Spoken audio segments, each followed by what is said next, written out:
Itu tahun 2009 sampai 2023. Ada 160 laporan lebih,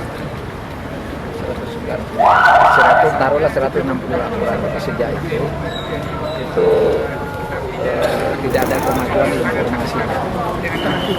Sudah dikumulasikan semua melibatkan 460 orang lebih ke kementerian itu, yang akumulasi terhadap transaksi yang mencurigakan itu bergerak di sekitar 300 triliun.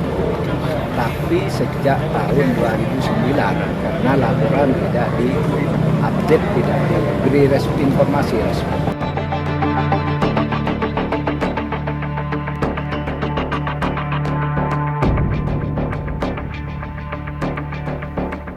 Angkanya besar sekali, 300 triliun dari periode 2009 hingga 2023. Luar biasa, tadi disebutkan oleh Menko Polhukam sudah ada 160 laporan dan diduga melibatkan sekitar 460 orang di lingkungan oknum ya. 460 oknum sekali lagi di Kementerian Keuangan Republik Indonesia. Saya ajak Anda untuk ngobrol terkait hal ini dengan Deputi Koordinator Masyarakat Anti Korupsi Indonesia atau MAKI, Pak Kurniawan Adi. Selamat malam Pak Kurniawan. Selamat malam, Mbak. Ya, kalau publik dengar 300 triliun itu kan besar sekali ini. Apalagi hanya segelintir oleh oknum, sekali lagi kita harus garis bawahi oknum di Kementerian Keuangan 460 orang. Kalau dibagi-bagi berarti kira-kira ya, kalau patut diduga satu orang tuh ada transaksi 1 triliun. Ini besar sekali, tapi Anda MAKI melihatnya bagaimana? Iya, kalau dilihat dari nilai nominalnya memang sangat besar, karena itu kan berarti satu orang 1 triliun, yang kalau dari 2009 sampai 2023 berarti kan sekitar 14 tahun, itu berarti ya asumsikan satu orang itu bisa 190 sampai 100 M kan, itu cukup sangat besar gitu, cuma segitu. Jadi kalau menurut saya temuan dari atau statement sinyalemen dari Pak Mahfud itu wajib ditindaklanjuti, sifatnya harus wajib ya, bantu ain itu jadinya untuk ditindaklanjuti oleh aparat penegak hukum. Ya, wajib. Tapi kan ini kan Pak Mahfud bilang ini sudah ada 160 laporan dari 2009 hingga 2023. Jadi kan pertanyaannya ini lembaga mana atau pihak mana yang berdiam diri atau tidak merespon ada laporan? Tentu laporan itu sudah berdasar atas data dan tentu dengan atau oleh pihak yang bisa mempertanggungjawabkan data yang ia berikan kepada Menko Polhukam. Tapi siapa yang seharusnya bertindak lebih cepat? Kalau untuk saat ini mau nggak mau KPK harus lead, karena memang KPK dibentuk sebagai trigger mechanism terhadap aparat penegak hukum yang lain, misalnya kejaksaan atau kepolisian. Atau setidaknya KPK menjadi koordinator dari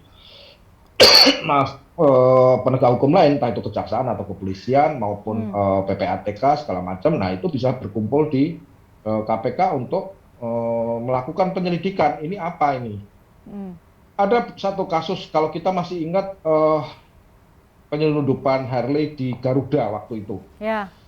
Sempat ramai kan itu. Nah, waktu COVID, dari berita yang ada, pihak Pak Mahfud itu sempat bertanya ke Bea Cukai, ini perkara bagaimana? Oleh Bea Cukai dijawab bahwa ini kalau berdasarkan berita, karena masih COVID Pak, belum ada penetapan tersangka. Yeah.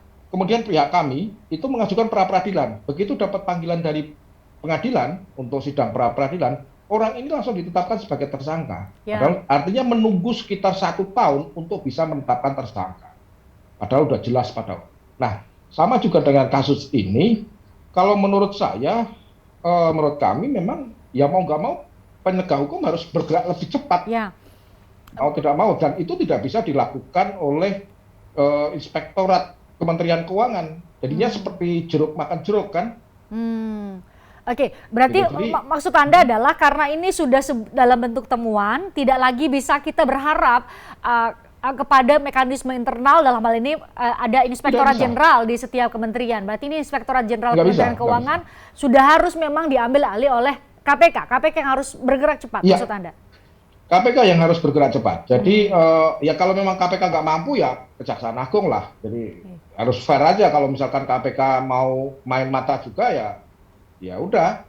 Nanti kan Kejaksaan Agung yang selama ini malah justru lebih cepat, kayak misalnya ada penanganan apa tipikor minyak goreng atau macam-macam, itu kan justru Kejaksaan Agung yang lebih leading. Tapi kalau ini kita coba KPK mau dicoba untuk menjadi kembali ke hitohnya, katakanlah begitu, itu menjadi lebih baik. Oke. Tidak bisa diselesaikan dengan inspektorat, karena kalau inspektorat itu bicara soal sanksi administratif, bukan pidana. Pidana adalah kewenangan dari aparat penegak hukum pidana. Ada KPK, Kejaksaan Agung, kemudian kepolisian, bukan inspektorat. Oke, berarti clear ya. Tidak lagi kita berharap ke inspektorat karena sanksinya administratif. Ini sebenarnya menurut Anda sudah masuk ke ranah dugaan tindak pidana, dalam hal ini tindak pidana korupsi.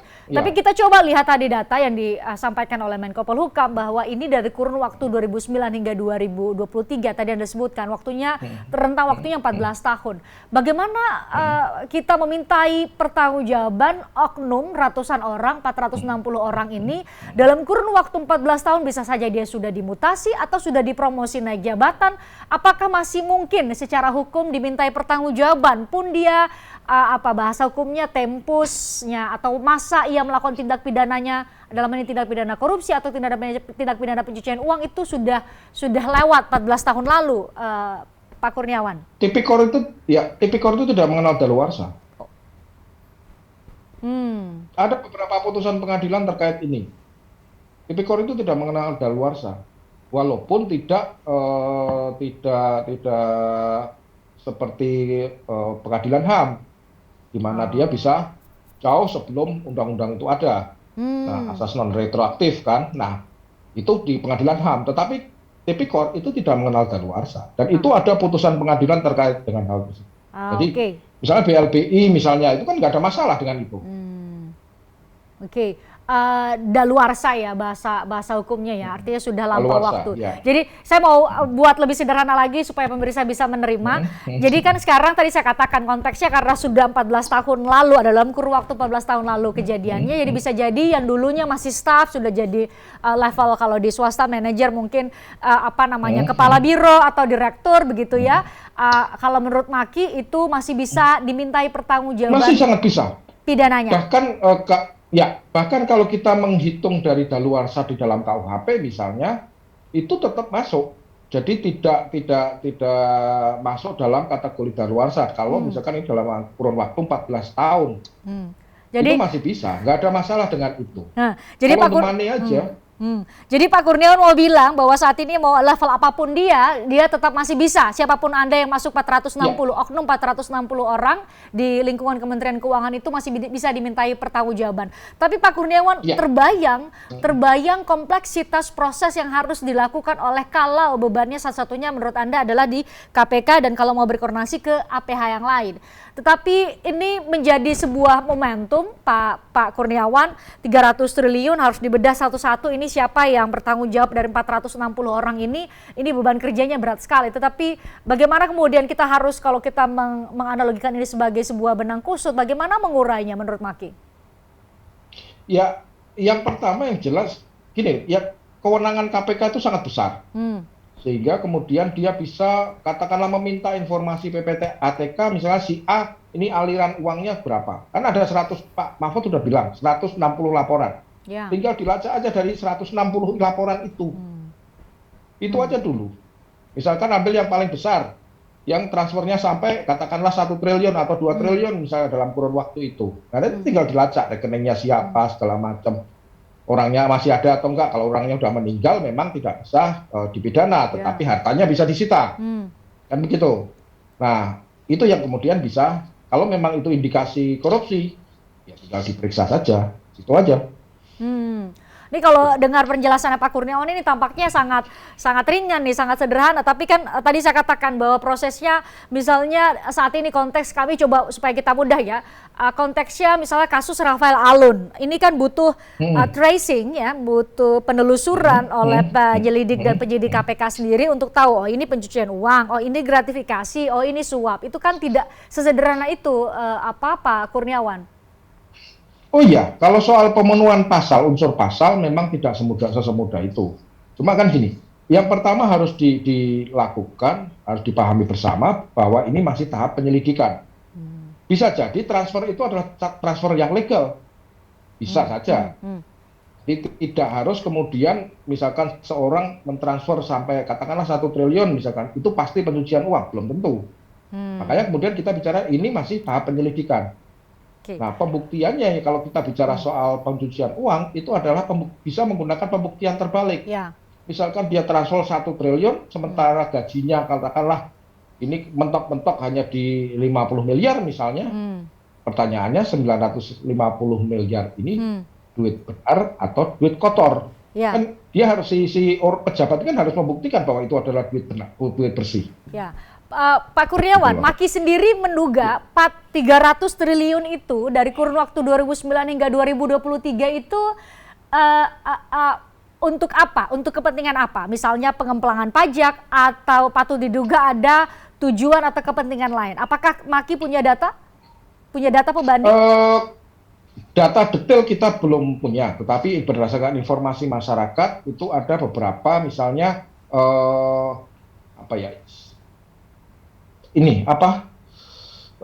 pemberian fasilitas keringanan, misalnya dia harusnya bayar 1 triliun, tapi kemudian ada ya kong kali kong, deal-dealan, kemudian hanya bayar 15 M, itu juga ada. Kemudian kalau di bea cukai modusnya adalah pemerasan, itu sudah ada yang ditangkap di Tangerang, Kejaksaan Tinggi Banten, itu sudah diproses dan dipidana. Kemudian ada juga yang kita baru laporkan itu di Semarang. Nah, itu modus yang terjadi dan itu modus umum sebenarnya. Nah, saya tidak tahu apakah statement Pak Mahfud ini ada kaitan dengan berita hari ini yang mengatakan bahwa banyak sekali pejabat-pejabat melalui keluarganya memiliki saham di tempat lain, di perusahaan-perusahaan ini. Nah, saya tidak tahu apakah ini ada kaitan dengan itu. Kalau ada kaitan dengan itu data yang disampaikan oleh Deputi Pencegahan dan Monitoring KPK, Pak Kurniawan, bahwa ada 134 pegawai Ditjen Pajak. Ini spesifik lagi Ditjen Pajak. Kita harus dudukan secara proporsional ya. Kalau Pak Mahfud bilang di lingkungan Kementerian Keuangan, kita tahu di Kementerian Keuangan itu ada beberapa direktorat.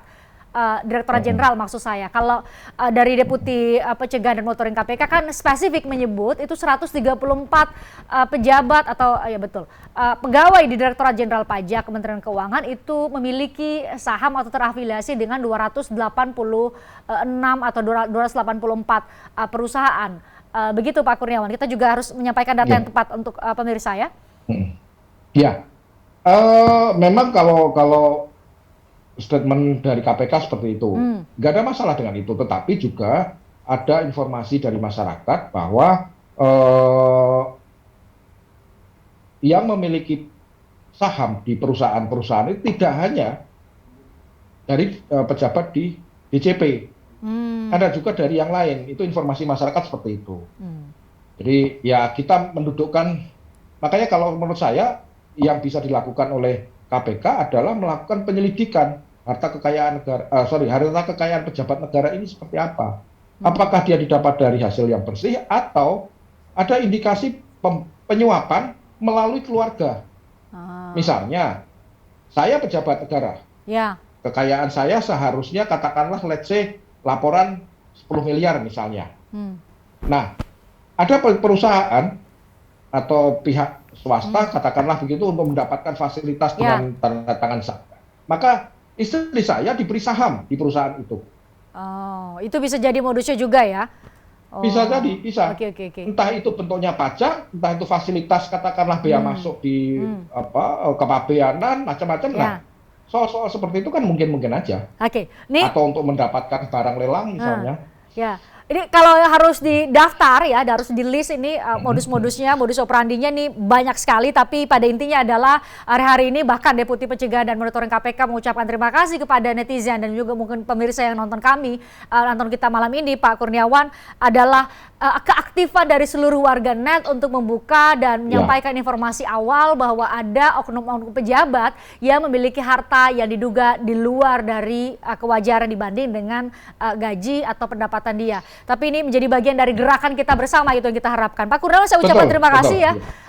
Saya ucapkan terima kasih buat Anda yang sudah bergabung di Obrolan Malam edisi kali ini. Saya juga mengucapkan terima kasih buat Anda pemirsa. Kita jumpa lagi, ini baru hari Kamis. Oke, kita jumpa lagi besok hari Jumat dengan tema dan narasumber lain. Saya Christian Grich. Sampai jumpa.